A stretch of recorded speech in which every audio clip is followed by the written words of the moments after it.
When 2020 hit, interest rates went down, the market went ridiculous, and then rates went really high. And there's a little bit of a correction. We're about to turn around. The market, I think it's going to start to go up again soon. So it's like the people that were buying on the way down, and even now with these strategies that we mentioned, and just like continue to work hard and trying to find these good deals, they're the ones that will flourish when the market starts to go up again. Hello and welcome to another episode of Refined Real Estate Podcast. I'm your host, Ian, joined by my co-host, Manny. We are real estate investors located in Halifax, Nova Scotia, Canada. We do a bunch of real estate stuff around here, but recently our main focus has been investing down in the States. So if you've listened to previous pods, we go in quite a deep dive on our various projects we have on the go there. So if you guys want to learn more about those, go back to some of the previous episodes, get caught up on that. Each episode, we're talking week by week what's happening with the current deal we're working on, which is a 97 unit building in downtown Cleveland. So we'll certainly touch on more of that today, as well as mentioned, dive into some of the previous pods. You'll learn more about that. Before we get into the podcast, please remember to like, subscribe, share, mention it to your friends, all that good stuff about this podcast. We certainly appreciate that. We built this podcast in mind to help people early in their real estate journeys, or in the middle of them, or nearing the end of them, just people where they have another outlet to connect to and share ideas, reach out to us. We have a bunch of people reaching out, great comments, great insights, and all that good stuff. On that note as well, I am a licensed mortgage broker and realtor. I'm a realtor with Press Realty, and we would certainly certainly like to help you with any of your real estate needs there. But getting into it now, Manny, what is up? Not too much, man. Everything's going pretty good over here. I guess the past week, the weekend, I had a good weekend. I had my third jiu-jitsu competition, and it went pretty well. I only had 2 matches. I lost my first one and I won my second. So I got bronze. In hindsight, I could have done 2 divisions. I could have done the gi and the no gi, but I remembered my very first competition. I did them both, and I was so exhausted after I did the gi. When I went to the no gi, I was just useless. I lost both the matches because I was just dead tired. But this time around, I could have definitely done both, and it was a good time. There was a crew of us from my gym that went there, and we all did well. We all competed. You know, even my loss, it's just like anything in life. You learn more when you lose than when you win. When you win, it's great. Obviously, you want to win, but like when you lose those matches, you get to review and learn and get better. So, I will learn from this one, and I can't wait for the next. That was the highlight of my weekend. I can't wait for the next comp. I think there's one coming up in June. I'm going to do that one.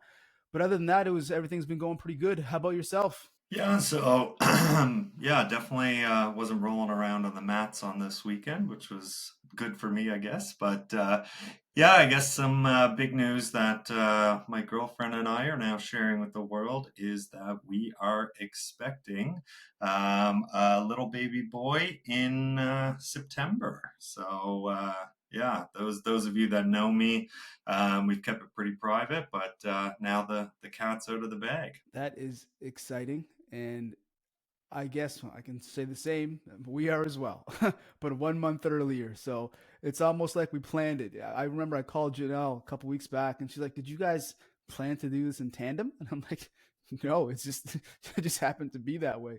So yeah, it'll be an exciting summer and early fall for the both of us.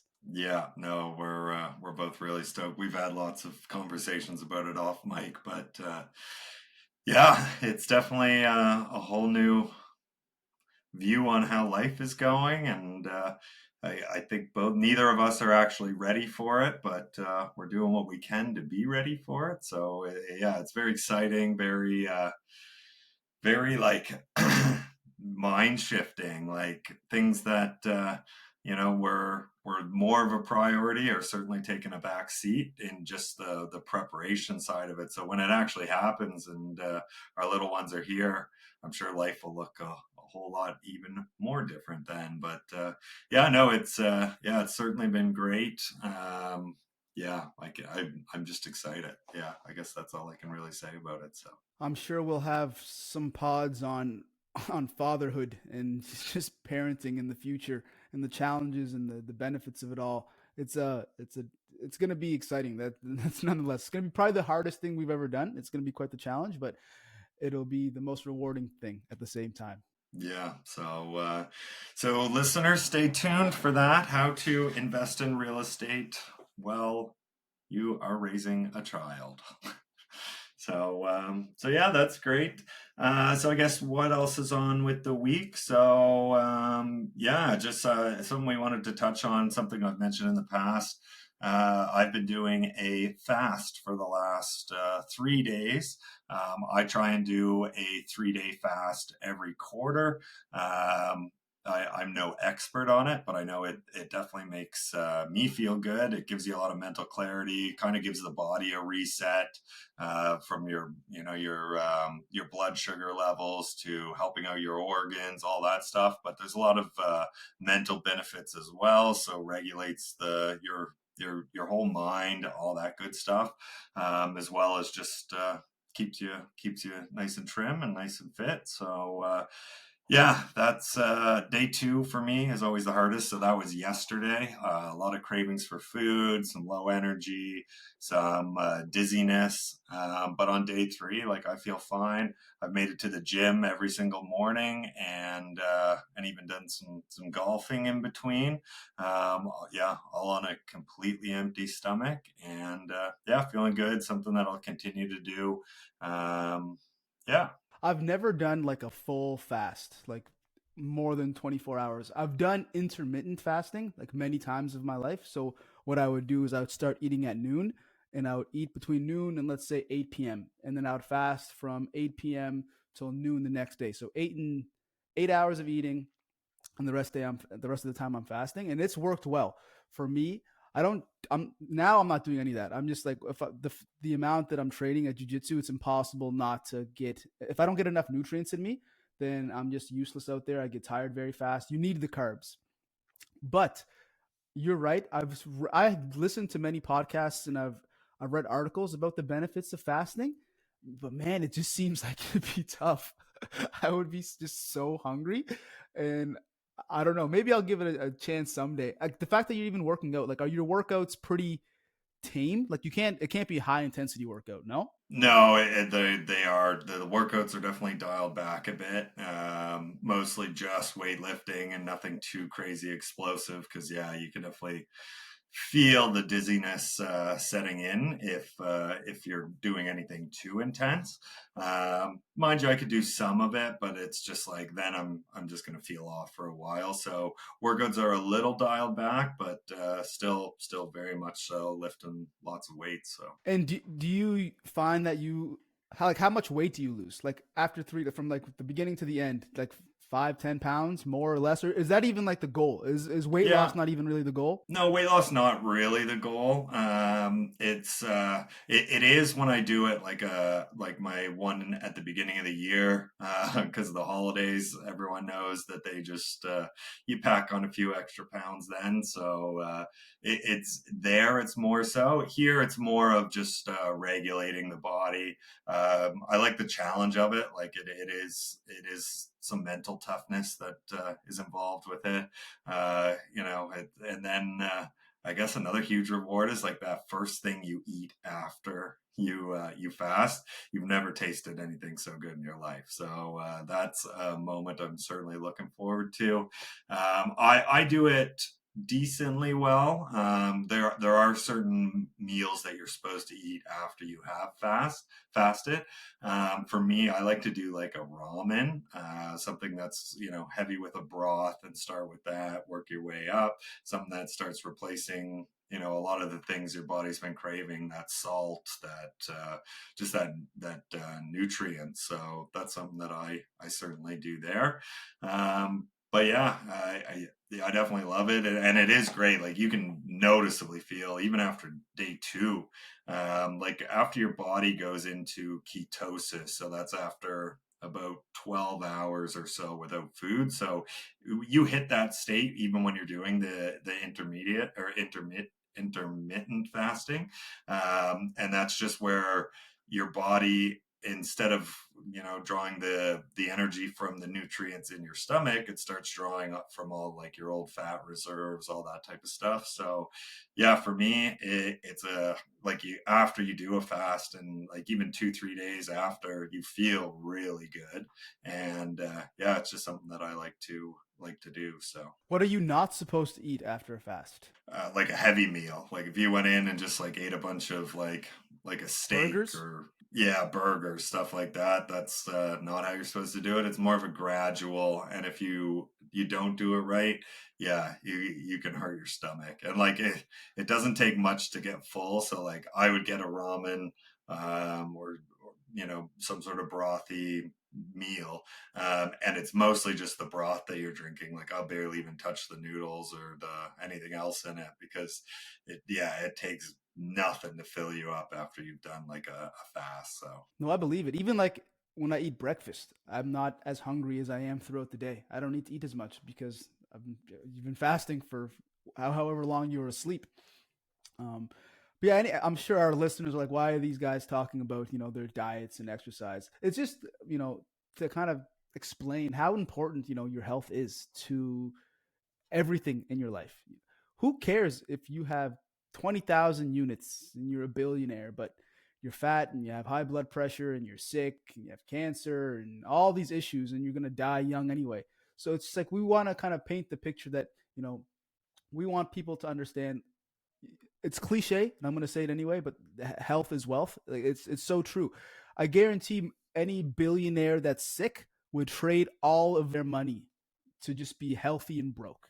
So having a nice balance between the two is so important. And sometimes there are trade-offs. When you're grinding and working hard, and as any entrepreneur knows, there's going to be sleepless nights where you're not eating what you should and you're not exercising.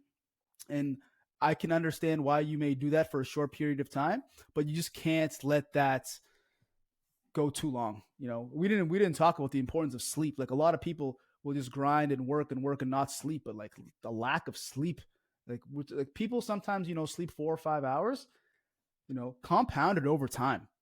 That is so bad for you. There are legit studies that show like a lack of sleep and shift work, especially for nurses or anyone that does days and nights. It's quite literally a carcinogen. It'll give you cancer. So sleep, exercise, eating healthy, it all goes together with building long-term generational wealth. so that's our little health update for you guys. Let's get back into some real estate stuff. So this past week, or I guess last podcast, we actually talked about the capital gains rules coming into effect. And for those of you that didn't hear the episode, yeah, we're here shaking our heads over it. It really doesn't make sense, for everything that the government's saying that they want to do, like helping the middle class out, helping out. Yes, I mean, people that are listening to this podcast absolutely understand the power of real estate, all that good stuff, generational wealth. Well, if you're doing this for generational wealth and you just added another 16% tax to any of these long-term gains, you understand that we're Manny and I, we do well for ourselves. We're not like crazy rich by any stretch, but we're the type of people that are going to get directly affected by this type of tax. But we went into that a lot deeper on our last podcast, but this actually brought some action from clients that I've reached out to in the past. So maybe a few hours after we recorded the podcast last week, I had a client reach out that wants to sell one of their buildings over in Dartmouth. It's 42 units. They've owned it for 30, 40 years. And they were planning to sell it in the next year or two. But then with this announcement, everything just got pushed to be a lot quicker. So, and that's not the only person I've heard of. There's actually been a few other people. I'm seeing some of these opportunities come up. I feel like if the government had given a lot more notice that this was coming, like they said, maybe starting next year, you would see a crazy amount of volume in the market for some of these, bigger buildings, even some of the smaller buildings. People that just knew that they were eventually wanting to sell would have gotten a lot more people time to get their ducks in a row and actually, be able to do a good process or have a good amount of time for the process of actually selling something.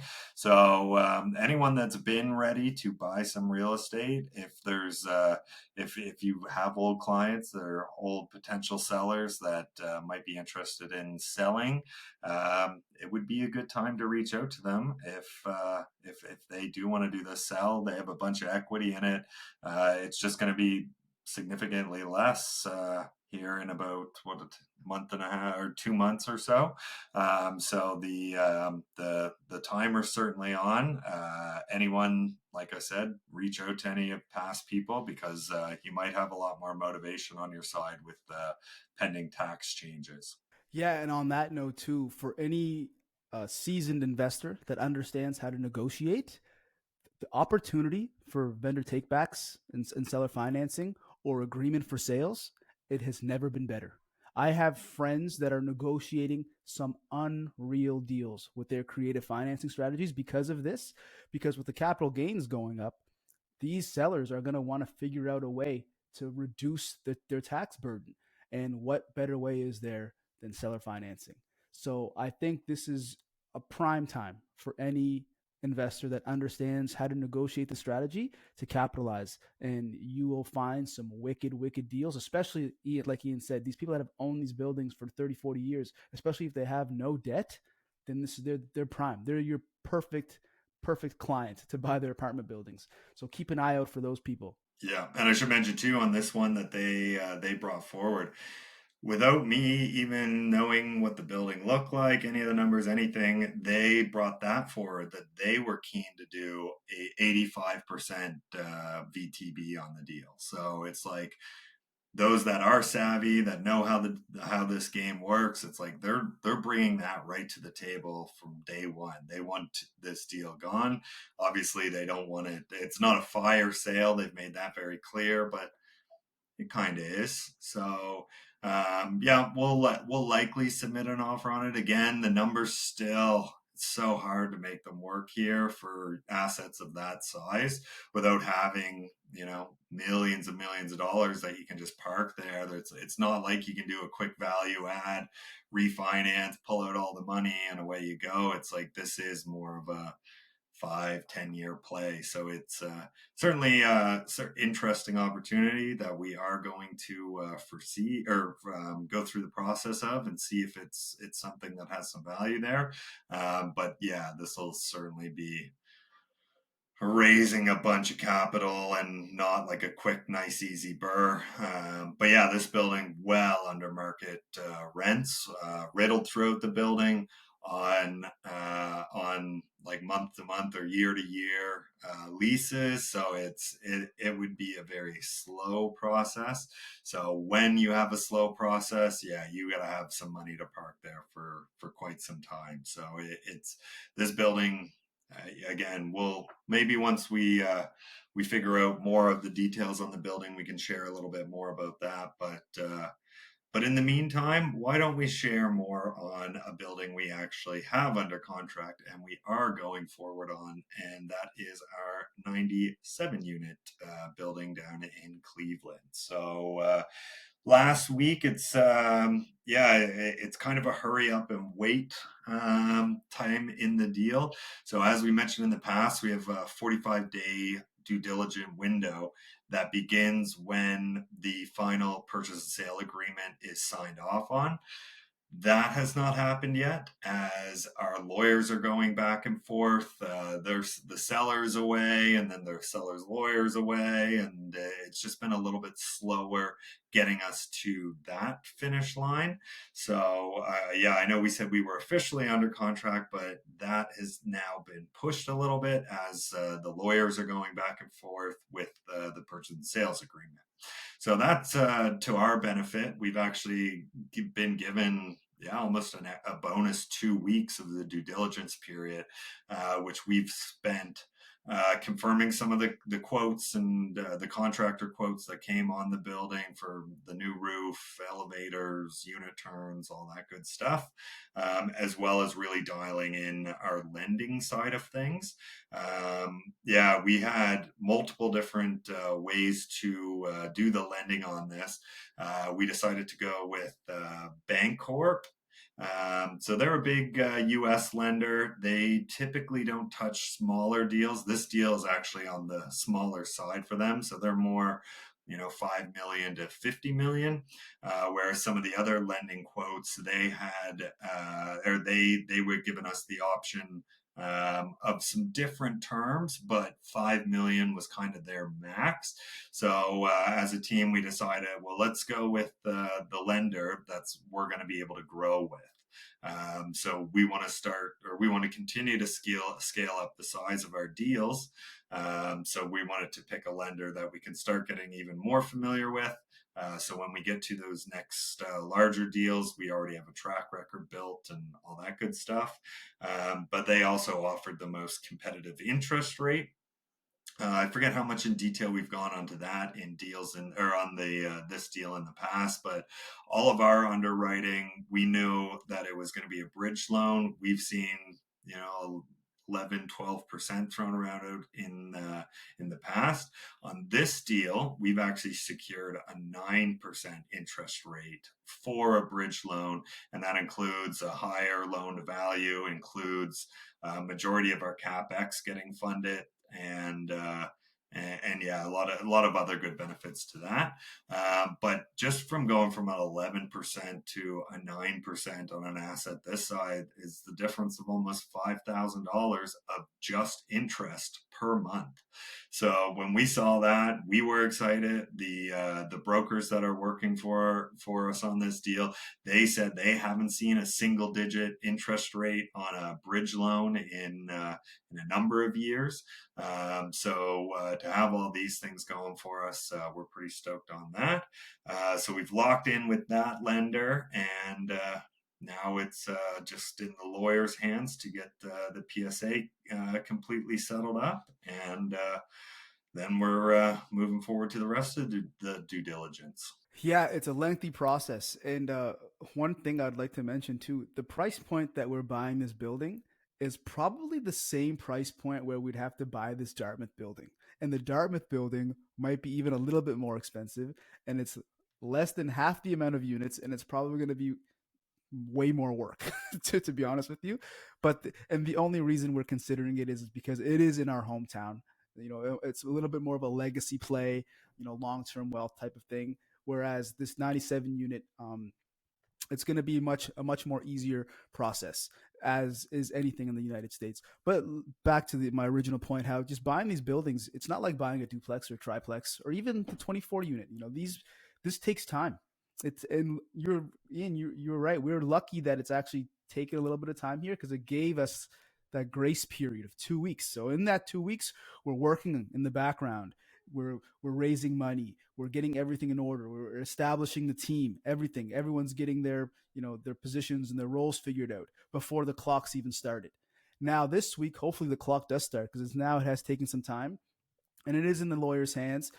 And I think the seller might be out of the country, but I think they'll be back soon. Who knows? But worst case, if it gets pushed till next Monday, it'll be signed, and then the clock will officially begin. But yeah, nothing about this process has been quick. And when you have $5 million being thrown around, you wouldn't want it to be quick. You want to make sure everybody, all the I's are dotted and all the T's are crossed, and then game's on, and then we're ready to rock and roll. But we're still quite excited. You guys will get more information, as we progress here. We're getting very close the next stage of the due diligence, which will be all the inspections and the raising the capital, like the heavy hitting part of the due diligence aspect. So that'll be coming up real soon, hopefully in the next week or two, and we'll continue to keep you guys in the loop.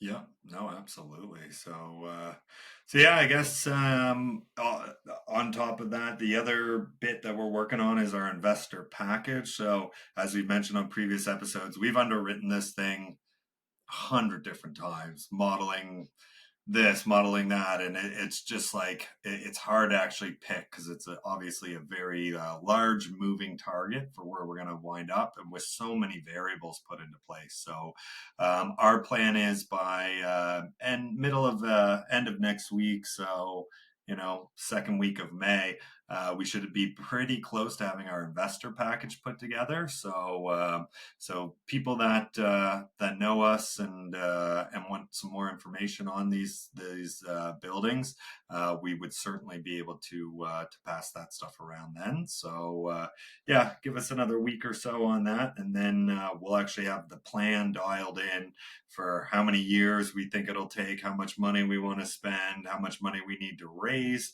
what our anticipated returns are, all that good stuff. So stay tuned for all that. Manny, anything else for you today?